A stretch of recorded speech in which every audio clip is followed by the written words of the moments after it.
Welcome back. We are joined by two gentlemen, Alan Freedman and Craig Scott. And I'm so happy that you are joining us in our half circle. I want to ask you what I asked the ladies earlier in our first segment, and that is about spirituality and how you would describe your spirituality and also your connection or familiarity to A Course in Miracles. I'll start with you, Mr. Craig. Thank you. I'm very proud and happy to be here.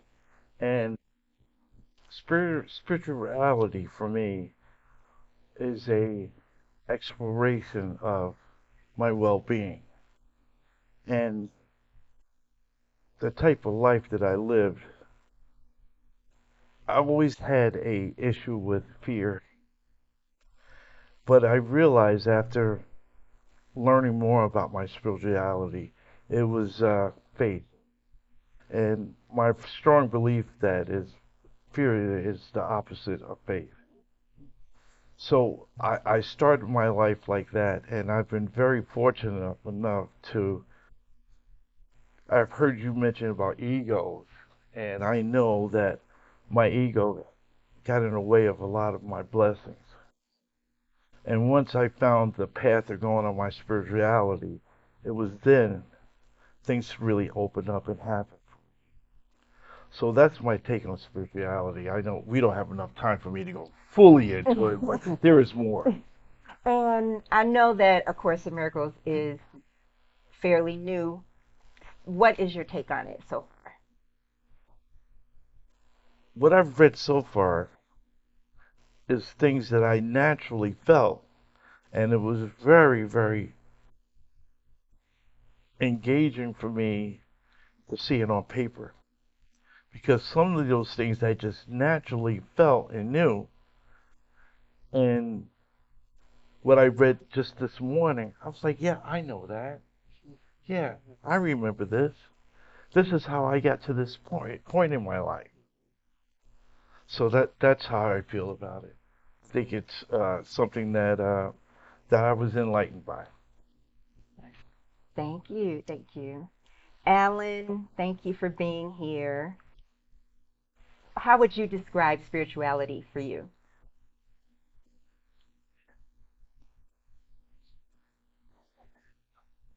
When I wake up in the morning, I try to clear my head about any thoughts. It's very difficult because they're there. And then I make a decision that those thoughts are just nonsense. They're just information that's just floating in. And I just try to see what's next. And then whatever's next, that's it. That's pretty much. I've been involved with Course in Miracles more than 25 years. However, it isn't until recently that I understood it. And I had a difficult time getting through the terminology, the way they phrase things. And the reality is, life is really, it's just really in the moment. When it's not in the moment, you're not. So they say, well, it's an illusion. Well, everything's an illusion because what happens next, you really, if you think that you know what's going to happen next, you're making it up. So if you want to make a story, well, this is an illusion, this is that, yeah, all of that's good. But the truth is, you're making everything up. Even sitting here like this, I have an idea what it's going to be like the next 2 minutes. I'm making it up. I'm thinking, well, maybe it'll look like this, or maybe it won't. Every time I make a decision based on the thought, I'm always 100% wrong. Always. I cannot read the future. That's pretty much my spirituality is. Yeah. That is so on point. That is so on point. I can't read the future. I can imagine what it'll be like 5 minutes from now, Right. but I don't know because I'm right here, right now. Exactly. Yes, yes. I do try to tell myself sometimes I'm making this up. When I might go to Z in my mind, I'm just making this up right now. Right. Yes. And something that I wanted to bring up that you said, Craig, I was thinking about earlier, is I feel that this book really does tap into what we already know, because God is inside us, in my point of view. So it's unveiling what we already know, and it kind of reminds me of comedy. When we laugh at something, it's because tapping into something that we know. That's what it's triggering laughter, humor, because we're relating to. So, but presence is another theme to me that came up when you were talking just now. And we were talking about that earlier. And I want to just read this paragraph before we go into something really juicy. And this paragraph is also from The Only Answer. It says, "In the kingdom, where you are and what you are is perfectly certain. There is no doubt, because the first question was never asked. Having finally been wholly answered, it has never been. Being, the state of being, alone lives in the kingdom of God, where everything lives without question. The time spent on questioning in the dream has given way to creation and to its eternity. You are as certain as God." I want to say that again. "You are as certain as God, because you are as true as He is. But what was once certain in your mind has become only the ability for certainty," which to me is the doubt of human beings. Any thoughts? I don't know if that one hits me, but I wanted to respond to what Alan said, because that speaks so profoundly. And it was, this is one of those messages that you gave me when I was having a panic attack. I was driving down the highway. This is like 10 years ago or more. And I called you and I said, "I don't know what I'm going to do." And you said, "What has happened, what you're afraid of, has not yet happened. And this is the present moment, and you don't have to worry about this in this moment." And that speaks to me of so much of what the Course in Miracles is about. Is that fear is that which we see in front of us that's going to happen, but it hasn't happened yet. And so this saying of, we are certainty, because we are certain, that's just it. Like, we put all these thoughts about it out there in front of us, but just being here right now, there's nobody trying to attack me. There's nobody trying to bankrupt me. There's no kids going to fail their lives because of what I've done as a parent. There's none of that. And so you say to yourself, okay, if I just am here and I get back to love, then the future has miracles ahead of me. And that's the whole point. Yeah. The only thing certain is that I am. Yes. Right. Yes. Everything else, even the term belief evokes doubt. Mm-hmm. Because belief seeks proof for the belief, but the certainty, the knowingness, and all we can say that we really know is that I am. Yes. And I have been hearing from different spiritual teachers how, I'm thinking about this when you mentioned belief, about how when we ask for something, say if we're praying, and we ask for something, the answer is coming from a higher place. So we have to be willing to, we can't stay in that place when we ask a question, because that's a lower vibration. The answer is really coming from a higher state of being. And I'm finally starting to get that. I'm finally starting to understand. I think this actually goes into the next section, which is fear of redemption, which is fear of the love that's really inside of us. I know you love this section. Do you want to read it, or? Sure. Do we have a book that's open to it? It's powerful. Yeah. And this is paragraph. It's on the left page of circles. First paragraph 2, you can read, and then if something else speaks to you, and later we're going to go to the next paragraph. Okay, so the fear of redemption, paragraph 2. Mm-hmm. Under the ego's dark foundation is the memory of God, and it is of this that you are really afraid. For this memory would instantly restore you to your proper place, and it is this place that you have sought to leave. Your fear of attack is nothing compared to your fear of love.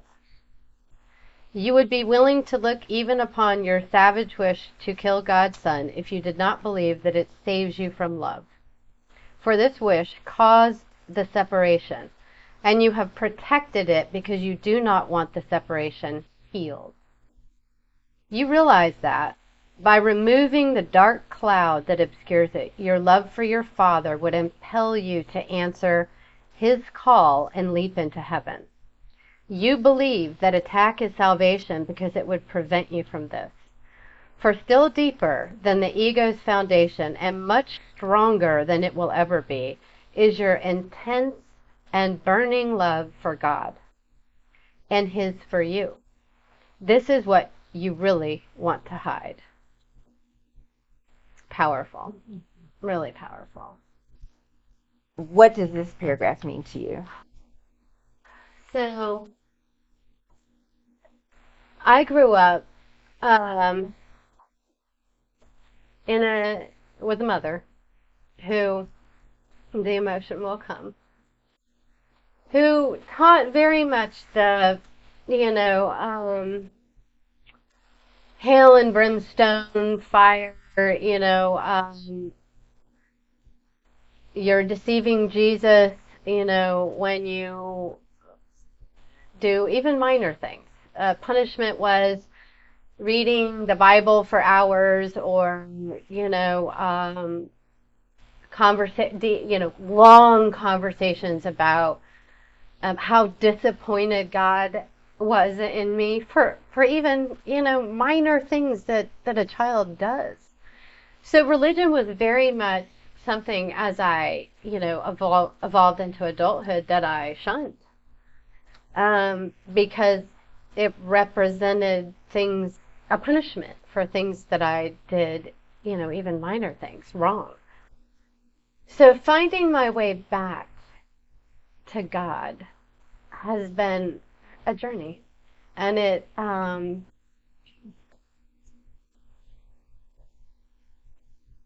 has taken a lot of work and a lot of getting myself out of the loop that I tell myself, and undoing all of the years of what I learned. And this Course in Miracles has been a gift for me because it helps me get back to God in a way that doesn't feel punishing. Yeah, so thank you. Wow, thank you for that. And I know that a lot of people relate to that. Yeah. I've heard similar things from, and sitting in these spiritual discussion groups, I know a lot of people relate to that. And it always has me thinking about that spark, the pull that you had to pursue a new understanding. Do you remember that? What act? Yeah. Do you remember what it was that said, okay, I'm sure it must have been gradual, but I think when, and I can only speak for myself, although I've heard others say this, I built this amazing house, of a life with stained glass and all this, amazing egoic accomplishments that really don't define who I am. And when that shattered, when it shook and shattered and fell in, I looked to find God. It was oh my gosh, this isn't real. All these things I built weren't real. That it was I was looking for the knowing of God in that moment. Thank you. Thank you, thank you.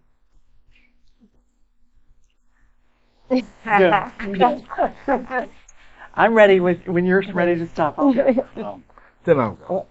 Okay. All of us got something to say. What came up for me is the distinction. You ask us the question, what is spirituality? and that distinction between spirituality and religion, and and how we each spoke to the spirit being of love. Religion was born of fear. It was man-made. It was created out of fear and driven by the ego, and so punishment rises out of that to maintain and harness the fear, right? I mean, even when I look at the context of sin, and how A Course in Miracles speaks to it, that from a religious standpoint, sin is what we are, right? And that it making us wrong, right? That we're below God and making us wrong. And again, it's that prison of fear. Whereas from the spirit being love, there is no fear and there's no ego. So there's this battle.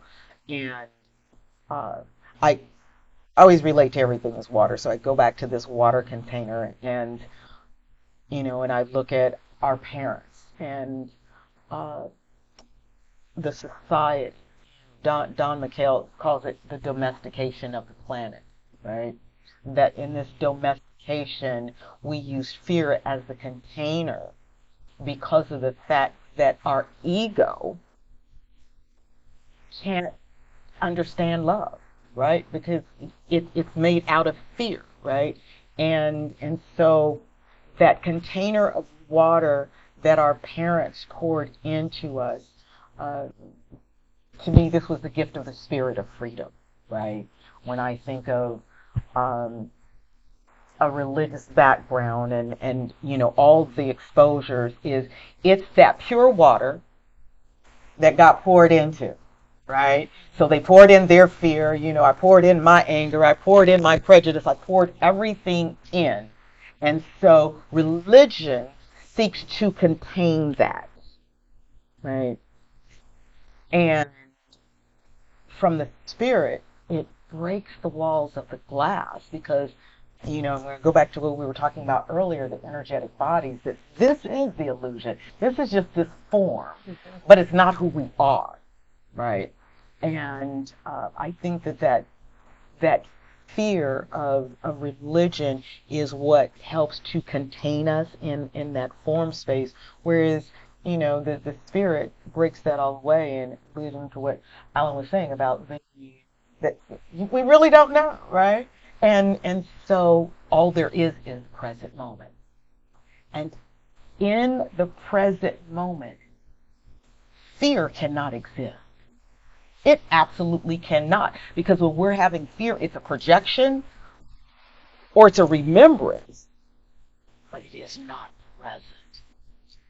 And that's the fear of the ego itself. Is ego cannot exist in the present. That's why I believe that breath is the most powerful thing that we have in how meditation serves it. In that breath of I am, when I breathe in and I breathe out, I know I exist. Without doubt, without question of whatever belief may be wandering around in the stratosphere. That's the only truth. That right. And describe truth in itself is an illusion. That's beautiful. You go back thousands of years, long before Abraham, maybe 3,000 years before that. People always had some kind of a god, an entity outside of themselves. Always had, could have been a cow, some kind of artifacts, or the sun. In fact, the sun was God for a long time in many, because it does die, and it gets resurrected. So the whole story makes sense. But they always went to some entity outside of themselves, answer their questions. I have a problem. I'll pray to the sun, and it'll answer my question. I mean, to me, that's giving up your responsibility. It's giving up your power. Yeah. Mm-hmm. So when people started getting a little more sophisticated, a little more educated, they formed clubs, groups. And these groups all used God as their focus. And what they actually did, they created prejudice, enemies, violence, wars, killings. If you don't believe like we believe, we're going to kill you. And this has happened throughout the years. Even Separation. today, people will have a thought, well, that religion is no good, this religion is better, so we'll kill those people. You know, so that's, to me, that's what religion does. There's a word for it. Yes. Organized religion is not good. Separate. Absolutely. Also, when you have this total belief system that you're not responsible, well, God made me do it. I killed that person. I didn't. I had this thought that he was threatening me, so I just killed him. You know, something. It wasn't me. God told me to do it. Okay. Well, if there's no God and you're responsible, then you don't kill him. Anyway, Yes. that's right. Yes. I want to respond to that. I love that. I know you want to say something. Craig. Craig, and then Stephanie. And Okay. I'm going to give you a different angle on this, more personal to me. I couldn't accept love because I felt someone loved me and they got to know me. It made me very fearful because once you got to know me, you weren't going to love me anymore.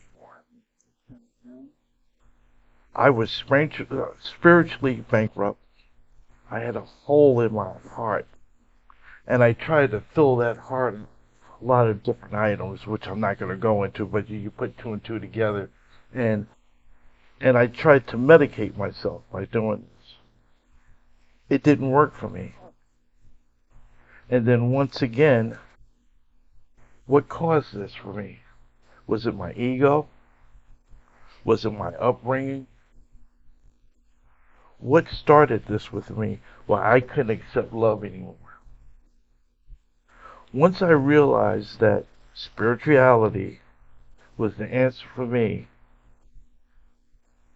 power greater than myself, then I started getting the answers of it's okay to take a chance and love somebody that may even love you back. And that's when the risk went down to, okay, I can take this chance again. I can look at someone and say, I love you, Adrianne. And say, okay, if she feels the same way or you feel the same way about me, and you've got to know me, I wouldn't try to run from you. And that's where my redemption came in internally to say, Craig, you can love and you can love them. And that's why I had to get that burning desire. Thank you. That's beautiful. And after I have a question for Craig. Yeah. So, but I'm going to be brief because I know you want to keep talking. But the thing that spoke to me about this paragraph, fear of redemption, I felt a connection with the word fear of rejection, because we're not enough. We feel that we're not enough, not worthy, not instead of I am. And when I read it, it made me think of our eye gazing activity where, we were trading services and energy with each other, and we basically, I would stare into your eyes and just project love, and she did it to me, and I was struggling, like I'm shifting in my seat, and I'm uncomfortable, and I'm like, I don't know what to do receiving all this love directly, just penetrating into my soul, because the eyes of are the path to the soul. And it spoke to me that when you receive pure love, you don't know how to receive it because you don't feel worthy. Right. And so we have to overcome that, and we have to say to ourselves, why wouldn't I be worthy? I am. Period. And that's it. And it's the fear of not being worthy that makes us not be able to receive it. You're right about that. I want to speak to that and what all of you have said after you Well, thank you for that, because that was the piggyback is that worthiness, and I think that's the thing that gets chipped away, is believing that we're not. Earlier quoting Marianne Williamson, which I just think is one of the most powerful quotes, and that it is not our darkness that we fear, it's our light. And it's all of the blocks that we have put up to say, it's like even saying, well, I can't be God, I'm not God, because we've been told that we're below. We aren't of that. And so, Not worthy. yeah, again, it goes back to the worthiness. How do I earn this, rather than recognizing I am this?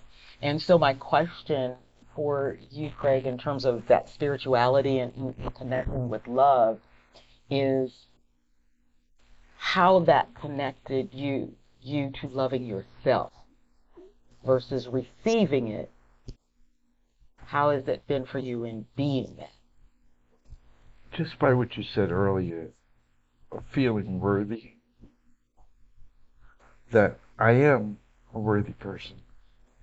I have done things to help people, to help my brothers, to help my sisters. And I'm talking about all walks of life. I started a halfway house for recovering addicts and alcoholics, and a shelter for battered women. It took a journey to get there, but once I realized that I was worthy and I could help people from my life experiences, then I became okay.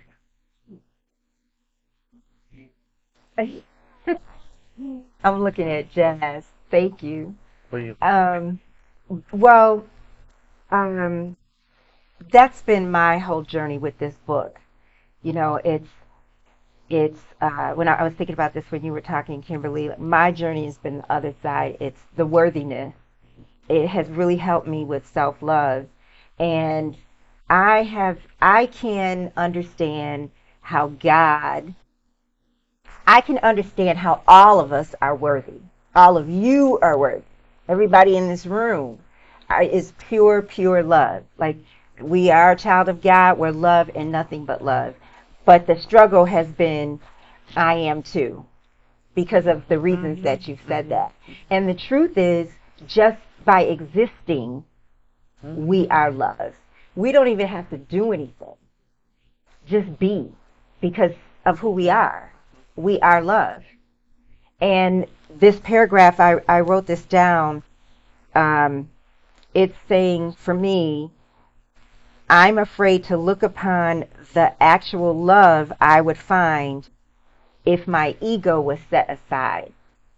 Because absent the ego, that love is undescribable, indescribable, whichever is the right word. You can't describe it. Like, I don't think I have a concept of what that love really is in this form, as a human being. And to understand that. So it's saying, and the other thing about this paragraph for me is that I loved it when I finally understood this whole section. It took me a couple of years to really understand this section for myself. Is that I can think hateful thoughts if I want. I can walk around angry if I want. I mean, as an example, you're looking at me like, what? It's not really me. But I mean, whatever I want to think that is the most negative, I can only go so far, because I cannot ever escape the love of God. I can't escape that divine love of whatever we want to call that higher power. You can't escape it, because it's there. It created us. So that's what I love about this. can I add just one more thing to to answer your question too? Also, when I got out of the way, because I was in the way a lot. That's it right there. Once I got out of the way, Yeah. and I was able to help people, which I wasn't even conscious of what I was doing, but I was affecting these people in their lives, then I became really okay then. I didn't have that fear of love and loving someone and loving me back. So Mm-hmm. it finishes that answer. Yeah. And can I add one expansive thing to that? And you may recognize this. It comes from step work, but the statement, "I am loving, lovable, Yeah. and love." Wow. And it's Yes. the lovable. Mm-hmm. It's Yeah. the lovable that I believe I block, that ego blocks. Me too. It's that. Yeah. And that manifests itself as unworthiness. Yes. Mm-hmm. We are lovable. We're lovable. Right. You know, the biggest fear is getting up in front of a group and giving a speech, because the fear is that, well, I'm not going to be good enough. They're going to have judgment on me. The second is the fear of death. So people would rather die than get up in front of a group and let people know who they are. True. Vulnerability. The end. Right. Wow. It's that. Yeah. Vulnerability. It goes That's back true. to that enough. That's another form of love. Yeah. Vulnerability. Can I? Connecting. Yeah. I just wanted to, this redemption, and what came up for me and hearing each of you, and especially Kimberly, as you were talking about growing up, mine was really opposite. I was exposed to spirituality before I was exposed to religion. And that was because of my mother was just the opposite, because she grew up hellfire and brimstone. She's like, I'm not putting that off you. So my mother was a flower child, Carol, she was called woo woo before it was woo woo. No. And so I my mother had a nervous breakdown, and so I was her nursemaid, in fact, and her battle was enoughness, right? And the greatest lesson that she taught me was standing in front of a mirror. She'd get up and say, "Good morning, beautiful, I love you." And I was like, "Oh, you're so conceited." Then I recognized that was about her rebuilding her self-love, right, and doing mirror work. And she passed that on to me at a very early age. And I share that because as I think about, like, redemption, right, that first came to me from a religious context. Because my father wasn't in my life, came into my, was kind of in and out. But we had this reuniting when I was 19. And the last time I saw him, I was 10. And when I was 11, I had this prayer that I asked God to allow my father and I to come together before one of us passed, to say thank you and I love you. That's all I wanted to say. Thank you for planting the seed, and I love you for that. And my father didn't know how to take. We had this reunion, and we stayed up all night, and this was at the death of my great-grandmother, and I learned what forgiveness looked like, because my sister, who carried all of this anger for her whole life, we're sitting at the table and she's spewing, and she hyperventilated, passed out, ambulance, all this comes. So when we get her settled, my dad said, "So what do you have to say?" "Thank you and I love you." And tears ran, because that unworthy, for him in his mind, he already knew, well, I'm not worthy. I already know you have something to say. And I was like, yeah, but you planted the seed. So in all of this conversation, he asked me my belief in God, and he said, with all that you believe, will it save your soul and get you to heaven? I never really contemplated that. So I went in search of, right? And then I found religion, and Lord Jesus, never felt more crucified, unworthy, and, like all of that came out of that. But because I had this foundation of spirit, I was able to, I wasn't pierced by it.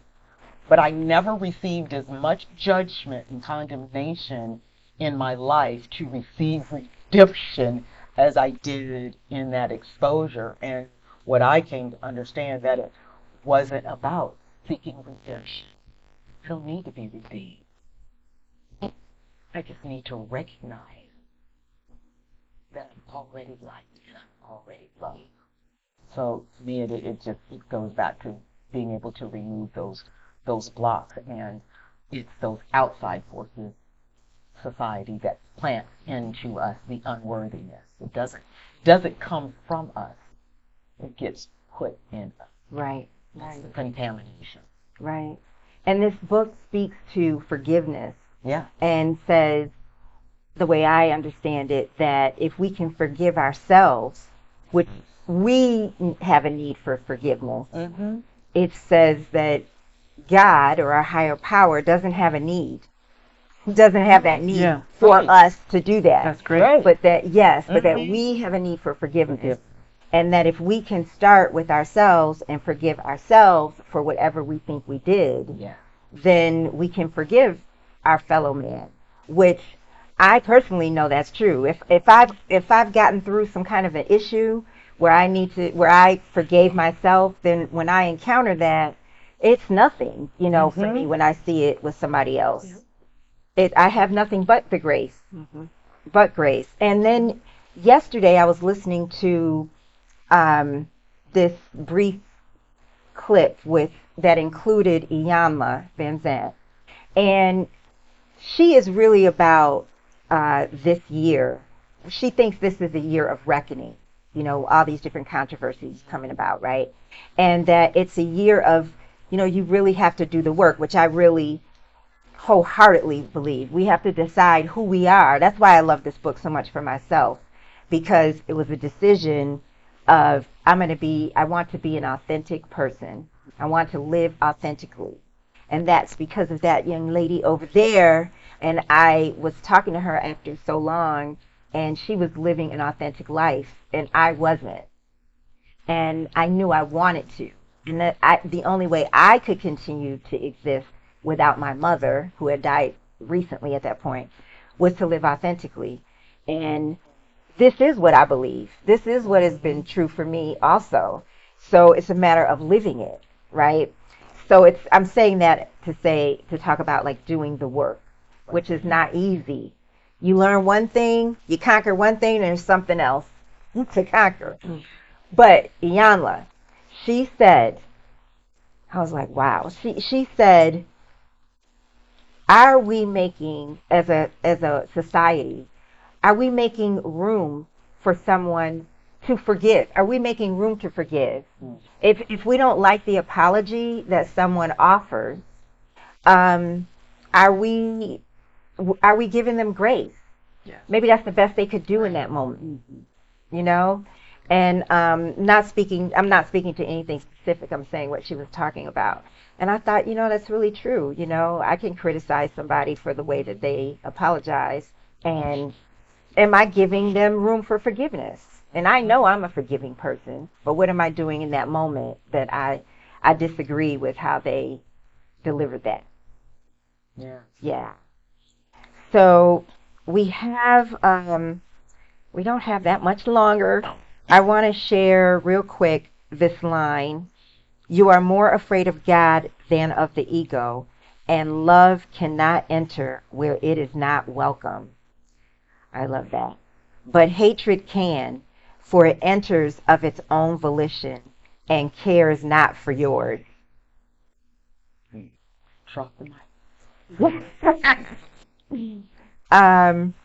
Anything, I want to go into this last, a point in this last paragraph, and then, which is a different section, and then ask you a question to close this out. But is there anything else in this section, fear of redemption, that speaks to you want to mention? All of this information is really good. Everything from the Course in Miracles book is good. And I think most people have this information. The secret is living it. Yeah. If you don't live it,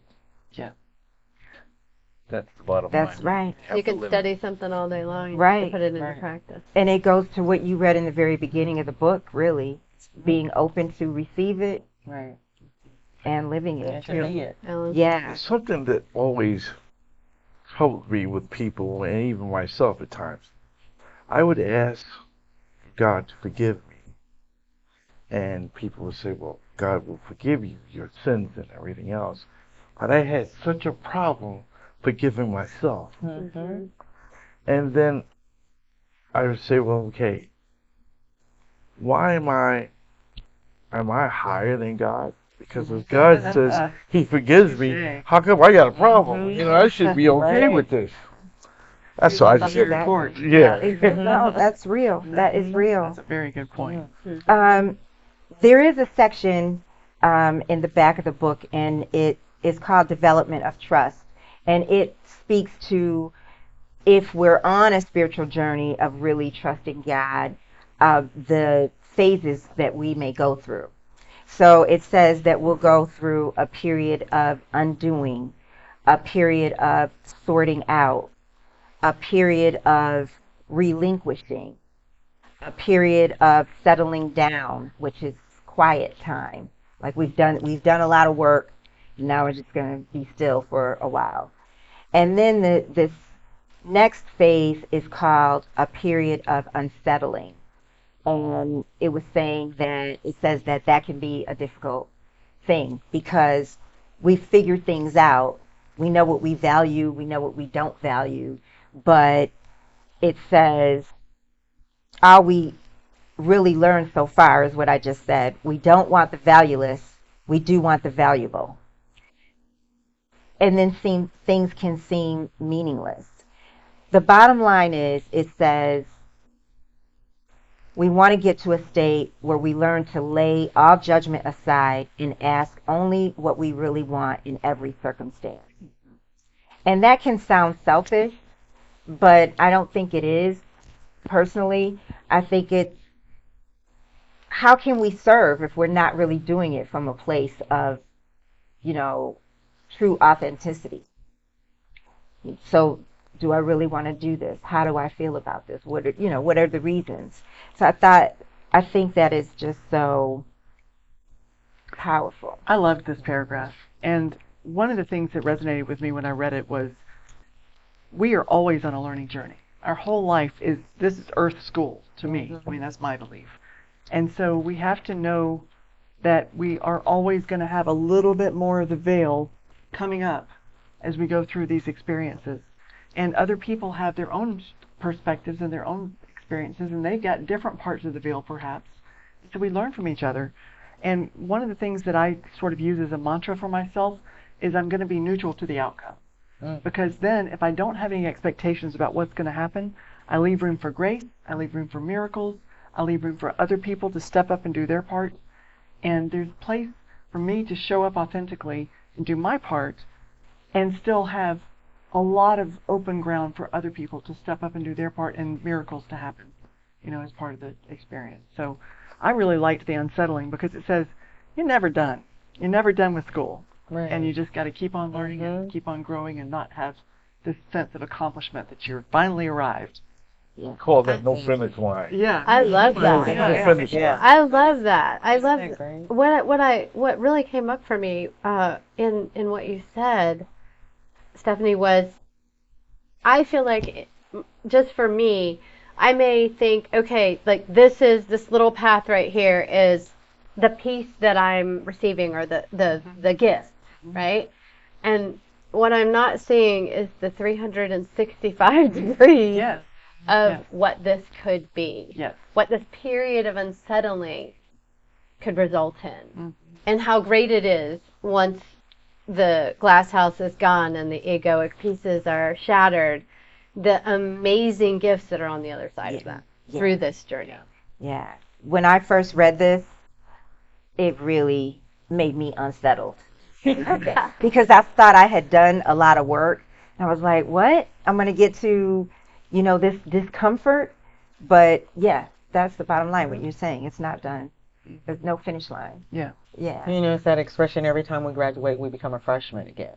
Right? Yes. And so every time we're exposed to a new level, it's the journey of that level. Yes. And then we start over. Yep. Well, I am so grateful that everybody has joined me today for this conversation. I want to ask you this question before we close. And it is about what you really want. If you could share, go around. The question is, do you know what brings you true and pure joy? And you can say, yes, I do, on to the next person, or you can share what brings you true and pure joy. And as we close out, if you want to share anything about what you do, how people can reach you if they want to get in touch with you about what you do in life. So I'm going to start with you, Kimberly Knicely. So I would say I'm a Gemini, so I'm allowed to have two answers. Connectedness brings me joy. So just being, in an environment like this and really connecting, I feel joy. And the second piece is I would define joy for myself as abundance. And when I say state of abundance, I mean all of it. I mean physically, spiritually, all of it. That is reaching a real state of joy for me. So, and thank you for this connectedness. It's been amazing. Alan? If I want to know what I want, I look at what I got. That's it. I mean, if I didn't want it, it wouldn't be there.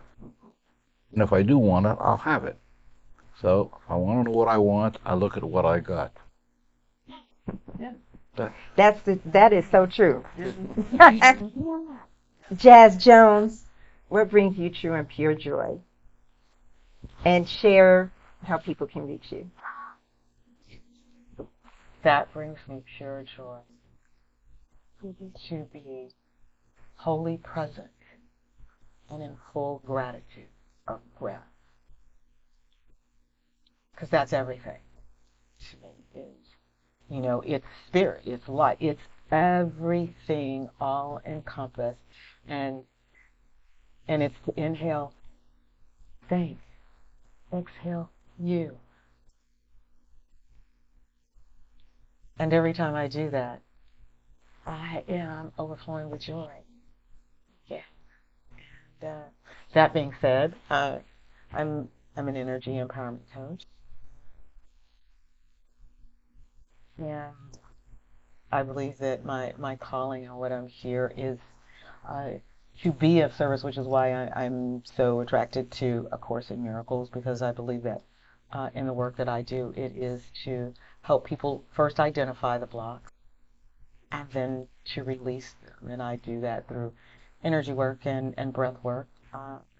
And I'm on Instagram and ChiUp with Jaaz. And I'm Jaaz with 2 A's, 1 Z. So it's J-A-Z. And my company is MAD Miracles. So there's an app for that. You can download the app. And again, I just, I'm so honored, first of all, to be here. And to me, you are the essence and the pure truth of being a product of your product. You are healing. And so I want to close by saying one of my favorite lines in A Course in Miracles, which to me is what you represent, that healing is when two souls recognize their oneness and become glad. So in your presence, I am glad and I am grateful to be a part of that oneness and to serve through MAD Miracles, ChiUp with Jaaz, and my Spirit Circle. Thank you so much, Jaaz. Thank you. I got to follow after this. Okay. You're worth it. Awesome. Acceptance of good or indifference. And non-judgmental. I look at the world and I see separatism between everybody, and I don't want to be one of those people. I want to be non-judgment, because someone said, I think it was you, who said, I want to be neutral, okay?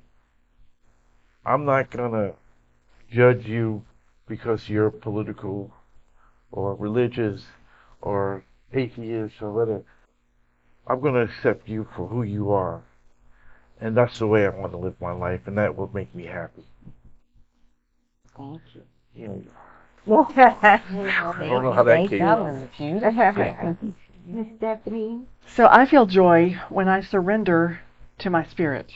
And I say, the conventions of the society, the world that are put upon me, are not the ones that I'm going to follow. I'm going to follow my spirit, and it's going to work out just fine. And it does. And when I do that, I feel peace, and I feel happy, and I'm able to reach out and serve others because I'm connected to my spirit first. I love to travel. I love spending time with my husband, and I love to have these spirit conversations. So joy is abounding in my life right now, and I love that. Yeah. I should have said that. It's all in alignment. Well, I feel joy in two ways. One is when I love these conversations. I love to play in these conversations. I feel like, oh, they want to play with me, and that brings me joy. To talk about these things, which are, I could just talk on and on and on, like engage in conversation. And then also being with my loved ones, whether family or friends, that brings me joy, feeling that connection. And my mom, in her last days and weeks, my family would come in town be at my apartment, and my mom, sometimes she'd be out and with everybody, sometimes she'd be in the bedroom. And my nephew liked to play charades, loved to play charades. And even though we know this is the end of her life, it's still like a joyous connection time. And we were taking a break from charades, and we were taking turns going to check on my mom in the bedroom. And when I went in there, she says, "You're happy." Oh. And I was startled for a second, because I'm like, am I supposed to be happy? I'm not supposed to be happy. Like, this is a devastating time, And I said, yeah. And she was just like, I can see she was happy that I felt happy. And that's because I was, we're connecting the people that I love. So I love all of you. And so thank you. Love you too. Thank you. Thank you. And thank you for joining us. I hope that you got something out of this, that it resonates in some way and can translate and transcend into your own life. Remember, you can listen to and watch Let's Start Healing on traditional platforms wherever you get your podcasts. So until next time, let's start healing. Thank you. Nice. Oh my goodness. So glad we did did this. Thank you so much. I could not have asked for anything more. I really appreciate you.